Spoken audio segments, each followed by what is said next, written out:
GDC में eco club की स्थापना की गई। इस दौरान कई कार्यक्रमों का आयोजन किया गया। वृक्षारोपण, निबंध लेखन, हस्ताक्षर अभियान के साथ साथ एग्जीबिशन लगाया गया, जिसका मुख्य उद्देश्य है कि छात्राओं को प्रकृति की देखभाल किस तरह से करना है, पशु पक्षियों के प्रति प्रेम की भावना के साथ साथ पर्यावरण के प्रति प्रेम जगाना। आयोजित कार्यक्रम और इको क्लब की स्थापना के संबंध में कॉलेज की प्राचार्य ने बताया कि शासन प्रशासन की मंशा अनुसार छात्र छात्राओं को विभिन्न प्रकार के कार्यक्रमों के माध्यम से प्रकृति से प्रेम और प्रकृति से जुड़े कार्यक्रमों के माध्यम से उन्हें उत्साहित करना है। और इस समस्त कार्यक्रम के कर्ता डॉक्टर करुणा शंकर मिश्र जी और उनकी क्रिएटिव टीम, आप सबका अभिनंदन। और अपने रीवा जिले के पूर्व कलेक्टर लया राजा टीम से भी सम्मानित। हमारे मां प्यारे की सबको डीएलपी छात्रा है। बच्चों का इंटरव्यू चल रहा है, इसलिए अभी कुछ क्षण के लिए मैं गोस्वामी मैडम से भी निवेदन करूंगा कि वो भी बाइट वाले कार्यक्रम में अपनी सहभागिता देने का कष्ट करें और इसके बाद आकर के पुनः मंच पे अपने उद्बोधन को प्रारंभ करें। वहाँ पर थी, उनको भी छात्राओं ने देखा, वहाँ पर भी छात्राओं ने रस किया और बहुत ही अच्छे तरीके से उस क्षेत्र में बघेलखंडा को जो है उत्तर पूर्वी क्षेत्र का रहेगा और उस क्षेत्र में आपने देखा कि कितना सुंदर रमणीय स्थल है और वाकई में सबको जाना चाहिए। पशु भी हमारे सामने जो है उस प्रकार का हिंसात्मक ना हो और पशु भी हमारी रक्षा के लिए खड़ा हो जाए, जो कि वहाँ पे जो वहाँ के जो पंडित जी थे, जो उन्होंने बतलाया कि शेर जो है जब वो महाराज अंदर जाते थे, शेर बाहर आ जाता था गुफा से, तो महाराज जो है वो वहाँ पर ध्यान लगाते थे। तो ये भी एक अध्यात्म की बहुत बड़ी चीज़ है जो कि हमने इस क्लब के माध्यम से महसूस की। उसी प्रकार प्रकृति का संरक्षण हमने वहाँ देखा, प्रकृति की सुंदरता देखी, पहाड़ देखे, गुफाएं देखे, वहाँ जो ओरिजिनल जो वहाँ पे पेड़ है उनको देखा, कुंड देखा, कुंड में लड़कियों ने वहाँ पर एंजॉय किया, वहाँ भोजन भी प्राप्त करेंगे।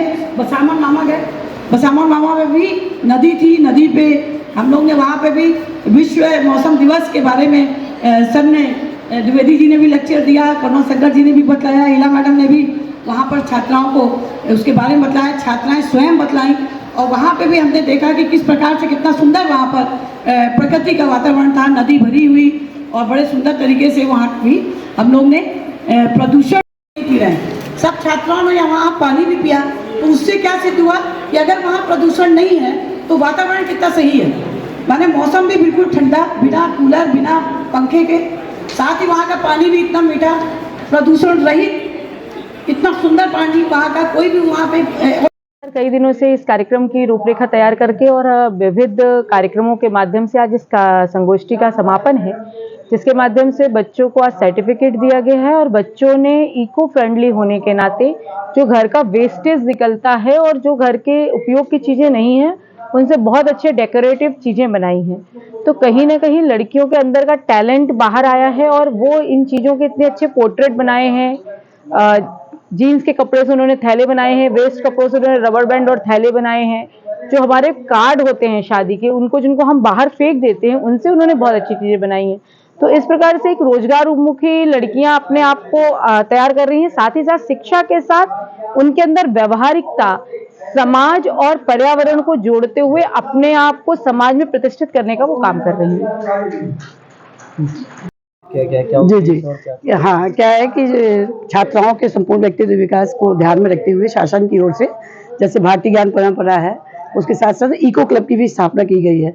और इको क्लब के अंतर्गत ये है कि छात्राएं जो हैं वो प्रदूषण को माने प्रदूषण को रोकें और पर्यावरण को अच्छा बनाएं। तो उसमें इसके अंतर्गत जैसे वृक्षारोपण करें, अपने परिसर की साफ सफाई रखें, इसके साथ साथ प्रकृति के संरक्षण में भी पूरा ध्यान दें, जैसे कि प्रकृति में जो पशु पक्षी हैं उनकी भी देखभाल करें, जल संरक्षण की ओर ध्यान दें। अरे एक प्रकार से पूरा जो वातावरण है आसपास का उसको सब सही रखने के लिए और प्रकृति से जुड़े छात्राएं, इसको ध्यान में रखते हुए इको क्लब की स्थापना की गई। और इसके अंतर्गत जैसे छात्राओं से हस्ताक्षर अभियान करवाया गया और हम लोग ने जैसे ऑनलाइन इनको जीके इको क्लब की ओर से जनरल नॉलेज की भी क्वेश्चन दिए गए, निबंध प्रतियोगिताएं कराई गई और साथ ही साथ वृक्षारोपण यहाँ पर करवाए गए। सेल्फी पॉइंट हम लोग ने बनवा रखे हैं कि उसमें भी वो जा करके जो है वो सिग्नेचर करें। और इसके अलावा जो है आज हम लोग ने यहाँ एग्जीबिशन लगाया हुआ है, जिसमें छात्राएं जो चीज वेस्टेड है उसको लेकर के उन्होंने बहुत अच्छे जैसे लिफाफे बनाए हुए हैं, पेंटिंग बनाई हुई है, बहुत से मैंने वॉल हैंगिंग बनाई हुई है। तो जैसा शासन का उद्देश्य है या हम लोगों का भी है कि छात्राएं ऐसा काम करें कि जो उनका बहुमुखी व्यक्तित्व विकास भी हो और जो घर की चीजें उसका यूज भी हो सके, और उन्हीं चीजों को लेकर के वो स्वरोजगार भी कर सकती हैं आगे जाके। और साथ ही साथ इसमें एजुकेशन टूर भी था, तो उसके अंतर्गत हम लोग लेकर के गए थे, धारकुंडी गए थे। तो एक उदाहरण मैं देना चाहूंगी कि धारकुंडी जाकर के हमने एक तो प्रकृति की सुंदरता देखी, दूसरा वहाँ ये देखा कि अगर प्रदूषण नहीं है, वहाँ पे साफ सफाई है, तो पानी जो है अपने आप में बहुत अच्छा है। वहाँ मीठा जल है, जो पहाड़ों से जो पानी टपक रहा है वो बिल्कुल स्वच्छ है। तो उससे और वहाँ के जो पूरा प्रकृति का जो जंगल है और साथ ही साथ जो वहाँ ओरिजिनल जो गुफाएं हैं, पेड़ हैं, पौधे हैं, झरने हैं, उनसे हमारी छात्राएं बहुत प्रभावित हुई। बहुत सी छात्राएं पहली बार भी गई थी, तो बहुत ही अच्छा लगा। तो धारकुंडी में एक आध्यात्मिक केंद्र के साथ साथ प्रकृति ने अपनी पूरी छटा जो है बिखेर रखी है, जो हमारे बघेलखंड के पूर्वी क्षेत्र में, उत्तरी क्षेत्र में है। तो ये तो हमारे छात्राओं को या हम सबको जानना चाहिए। और उसके साथ साथ धारकुंडी के बाद जब वहाँ का हम लोग ने देखा, वहाँ हम लोग ने प्रसाद भी प्राप्त किया, तो कितने अच्छे तरीके से अनुशासन ढंग से वहाँ पे जो थे वर्कर, जो वहाँ पे पंडित जी लोग थे, उन्हें बहुत ही अच्छे ढंग से लाइन लगा के उनको प्रसाद दिया। तो वो भी एक बहुत अच्छी चीज होती है कि देखिए मैडम यहाँ पे भी लाइन लगी है, यहाँ पे भी। हमने कहा बिना अनुशासन के कहीं भी आदमी सफल नहीं होता है। इसके बाद हम लोग बसावन मामा है, वहाँ पे भी नदी है, नदी के किनारे। और कल जो है विश्व मौसम दिवस भी था, उसमें भी छात्राओं ने वहाँ लेक्चर दिया और उसको एहसास उनको हुआ कि सही बात है कि अगर मौसम को अगर स्वच्छ रखना है, सही रखना है, तो हमें जो है प्रदूषण से बचना होगा और हमें जो है उसके लिए मेहनत करनी होगी। और सबसे बड़ी बात, हम लोग गौशाला गए और गौशाला जा करके वहाँ बहुत अच्छा लगा, क्योंकि वहाँ हम लोग ने देखा कि लगभग उन्होंने बताया कि 21,000 गौ जो है वहाँ पर रह रही है और काफी बड़े परिसर में जो है गौशाला बनी हुई है। तो छात्राओं को भी वो एक बहुत ही अच्छा लगा कि अरे यहाँ पर अपने रीवा में इतना बड़ा गौशाला है, जहाँ पे मैंने पूरे हमारे ख्याल से पूरे भारत का सबसे बड़ा गौशाला है, वो भी बड़े व्यवस्थित ढंग से, और पूरा एरिया बड़ा साफ सुथरा। मेरे को भी बहुत अच्छा लगा वहाँ पे कि कहीं भी ऐसा नहीं लग रहा था कि यहाँ पे गोबर पड़ा है या मक्खियां हैं, कुछ भी नहीं, बड़ा साफ सुथरा वहाँ पर था। तो गौशाला में भी जाकर के बहुत अच्छा लगा। पशुओं के प्रति समर्पण होना, गौ हमारी माता है, उसके प्रति मतलब ये सब चीजों से क्या होता है कि छात्राओं में, जो हमारे युवा वर्ग में, उसमें जागरूकता आती है। एक तो प्रकृति का संरक्षण, प्रकृति के प्रति और भी जो है लगाव, और साथ ही साथ पर्यावरण को स्वच्छ रखना, प्रदूषण को रोकना।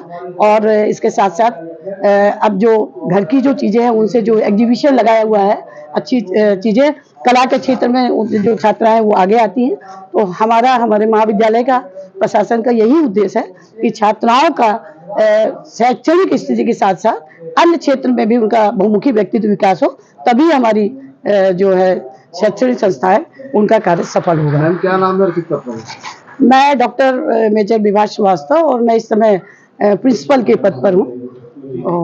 Nodal defender services private limited सुरक्षा एवं सिक्योरिटी गार्ड के रूप में एक अच्छी नौकरी का अवसर, 12,500 से अधिक का वेतन, साथ ही PF और ESIC। आज ही हमसे जुड़े। नोडल डिफेंडर सर्विसेज, सुरक्षा गार्ड, सुपरवाइजर, एरिया ऑफिसर के पद हेतु उम्मीदवारों की शीघ्र आवश्यकता। न्यूनतम योग्यता 8वीं पास, न्यूनतम ऊंचाई 5.4 फुट। कार्य का स्थान नागपुर, मेट्रो निर्माण स्थल परड़ी से हिंगना, नागपुर। कार्य का प्रकार मेट्रो निर्माण स्थल पर सुरक्षा सेवाएं देना। ड्यूटी समय 12 घंटे। रहने के लिए कमरा रूम फ्री। हमसे संपर्क करने हेतु डायल करें 83 29 011 49 3 832-9011493। हमारा पता है 8वीं lobby floor, B wing, Mangalwari complex, सदर, नागपुर।